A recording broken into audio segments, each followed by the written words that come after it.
ইরানের কাছ থেকে সমৃদ্ধ ইউরেনিয়াম পেতে ওয়াশিংটনের কোনো চুক্তির প্রয়োজন নেই বলে মন্তব্য করেছেন মার্কিন প্রেসিডেন্ট ডোনাল্ড ট্রাম্প। বৃহস্পতিবার হোয়াইট হাউসের ওভাল অফিসে সাংবাদিকদের মুখোমুখি হয়ে তিনি একথা বলেন।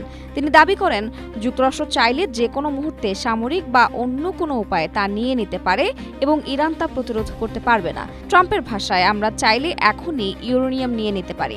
আমি মনে করি না আমরা চাইলে তারা আমাদের আটকাতে পারবে। তিনি উল্লেখ করেন, ইরানের ওই ইউরেনিয়াম কার্যত সমাধিস্থ বা নিষ্ক্রিয় অবস্থায় আছে এবং এর ওপর যুক্তরাষ্ট্রের কড়া নজরদারি রয়েছে। তাই এখনই জোরপূর্বক তা নেওয়ার কোনো বিশেষ কারণ দেখছেন না তিনি।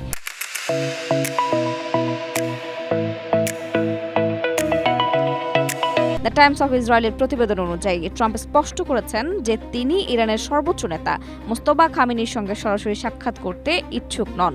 তবে তিনি যোগ করেন, যদি দুই দেশ শেষ পর্যন্ত কোনো চূড়ান্ত পারমাণবিক ও ভূ রাজনৈতিক চুক্তিতে পৌঁছাতে পারে তবেই কেবল এই সাক্ষাৎ সম্ভব। সেক্ষেত্রে তিনি খামেনির প্রতি সম্মানজনক আচরণ করবেন বলে জানান।